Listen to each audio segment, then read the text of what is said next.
নমস্কার বন্ধুরা, আপনারা সব কেমন আছেন? আশা করি সব ভালোই আছেন।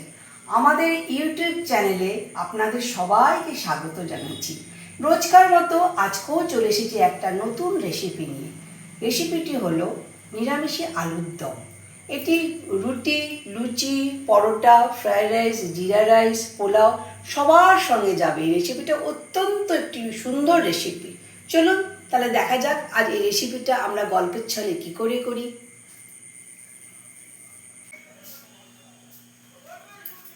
সব তাহলে রেডি করে রেখেছো? হ্যাঁ, একদম তাহলে রেডি করে রেখেছি। বাহ, তাহলে এবার বন্ধুদের জানিয়ে দাও নিরামিষি আলুর দম করতে কি কি লাগছে না লাগছে। আচ্ছা, আলুর দম করতে লাগে প্রথমে যেটা না হলেই নয়, আলু। আচ্ছা, আমি যে মশলাটা দেবো আজকে সেটা হচ্ছে আপনার টমেটো, আদা, লঙ্কা, আর এখানে একটু আছে আপনার কাজু আর চারুমগজ। এটা একসঙ্গে মিক্সিতে পেস্ট করে নেবো। তারপরে ফোড়নে দেবো শুকনো লঙ্কা, তেজপাতা, জিরা আর গরম মশলা। আর এখানে আছে জিরা আর ধনে গুঁড়ো, কাশ্মীরি লঙ্কা গুঁড়ো, হলুদ গুঁড়ো আর দই, আর একটা হচ্ছে অল্প একটু কাসুরি মেথি। এই হচ্ছে আজকে আলুর দমের মশলা। হ্যাঁ, নিরামিষি। নিরামিষি। পেঁয়াজ রসুনের কোনো গল্পই নাই। বেশ, তাহলে প্রিপারেশন স্টার্ট। শুরু করি তাহলে। আমি কড়াই বসিয়ে দিয়েছি, তেল দিয়ে দিচ্ছি, তেল গরম হয়ে গেল। এবার আলুগুলো ছেড়ে দিই, একটু আলুগুলো ভেজে নেবো।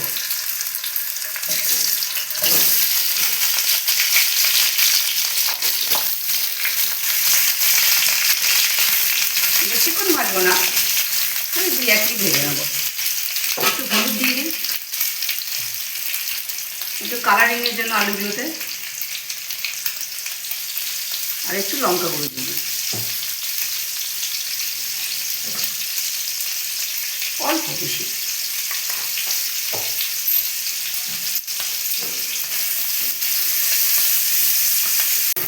আলুগুলো ভাজা হয়ে গেল, এবার তুলে নেব।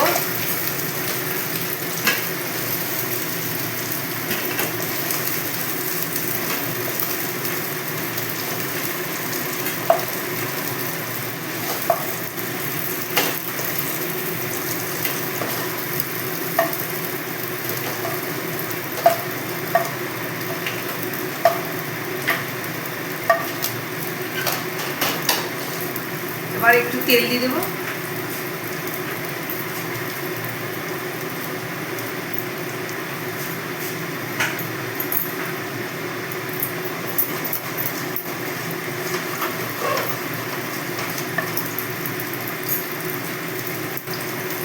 তেলের মধ্যে 2টো তেজপাতা, শুকনো লঙ্কা, জিরা আর গরম মশলাগুলো দিয়ে দেবো। দিয়ে একটু ভাজা ভাজা করে নেব।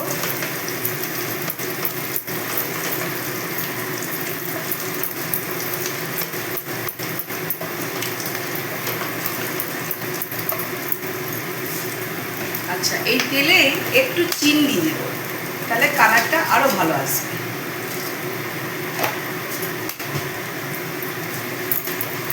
চিনিটা একটু ক্যারামেল হয়ে যাবে।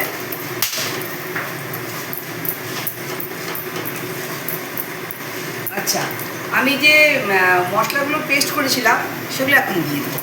এর মধ্যে টমেটো, কাজু, চারুমগজ, আদা আর কাঁচা লঙ্কা, সে মশলাটা এবার দিয়ে দেবো।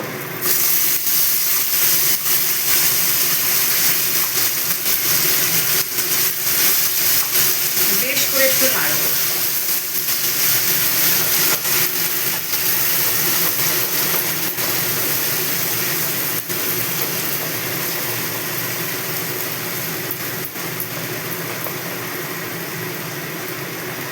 এবার ধনে গুঁড়ো, জিরে গুঁড়ো, হলুদ গুঁড়ো, কাশ্মীরি লঙ্কা, যেহেতু মশলাতে আমি দিয়েছি, ওই পেস্টে কাঁচা লঙ্কা দিয়েছি, তাই এখানে কাশ্মীরি লঙ্কা গুঁড়ো দিলাম। আপনারা চাইলে এমনি লঙ্কাও দিতে পারেন। ওটা ঝালের উপর, যে যেরকম এটা আমি কালারের জন্য দিলাম, আর ঝালের জন্য কাঁচা লঙ্কা দিয়েছি। এবার যে বেশি ঝাল খায় সে বেশি দেবে, যে কম ঝাল খায় সে কম দেবে। এবার একটু নুন দেবো।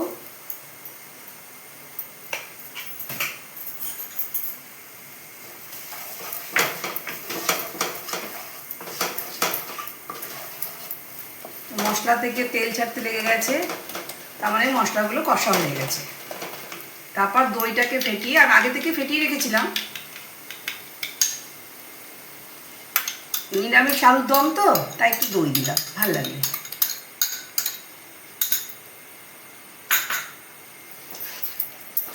আবারও সবকে মিলিয়ে দেবো।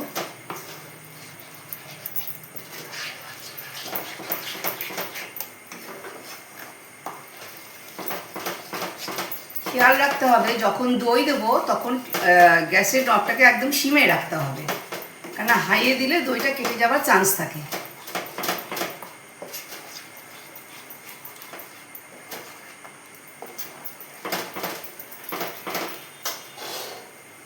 এবার আলুগুলো দিয়ে দেবো।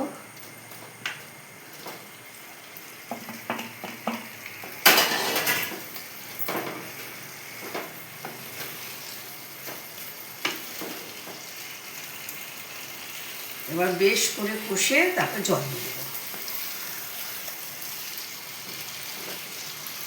একটু কষতে হবে।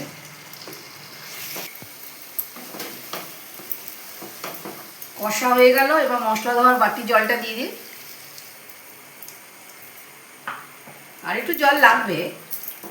এবার সেটা তুমি মানে যেরকম, কেউ যদি একটু ঝোল ঝোল খায় সে জল রাখবে, আর কেউ যদি একটু কষা কষা খায় তাহলে, এবার ধরো লুচি, রুটি, পরোটা এইগুলো দিয়ে খেলে একটু কষা কষা থাকবে। আবার যদি ফ্রাইড রাইস, জিরা রাইস, পোলাও এইগুলো দিয়ে খাওয়া হয় তো তখন একটু হয়তো সামান্য একটু ঝোল থাকলো। লুচির সঙ্গে পুরোটাই কষা কষা একদম।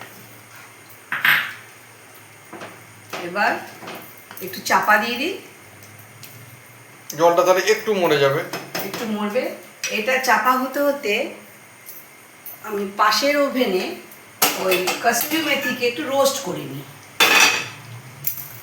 এটা চাপা দিয়ে দিই আর কসুরি মেথিকে একটু রোস্ট করে নিই। বেশি না, এ হালকা করে, একটু গরম করে। হ্যাঁ, যাতে জাস্ট গন্ধটা হবে।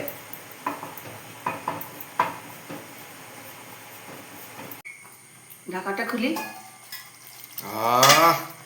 লাজবাব হয়ে গেছে। অসম্ভব সুন্দর একটা জায়গায় থাকবে একদম। হ্যাঁ, এরকম সবকিছু দিয়েই খেতে ভালো লাগবে। আমি বললাম তো, রুটি, লুচি, পরোটা হলে গরম মশলা ফোড়ন দিয়েছি, তাও নামার আগে একটু দিচ্ছি। হ্যাঁ, একটু দিচ্ছি নামার আগে। ফ্রাইড রাইস, জিরা রাইস, পোলাও হলে তখন একটু গ্রেভিটা থাকবে। আর ওই যে কাশুরি মেথিটা রোস্ট করলাম, ওটা একটু হাতে ঘষে দিয়ে দিই। আচ্ছা, আপনারা কিন্তু ইচ্ছা করলে ধনেপাতাও দিতে পারেন। আমি ধনেপাতা দিলাম না, কিন্তু আমি যেহেতু কাশুরি মেথি দিচ্ছি বলে আমি আর ধনেপাতা আজকে দিলাম না। তবে এটাতে ধনেপাতাও চলে দেওয়া। আর লাস্টে একটু ঘি ছড়িয়ে দেবো।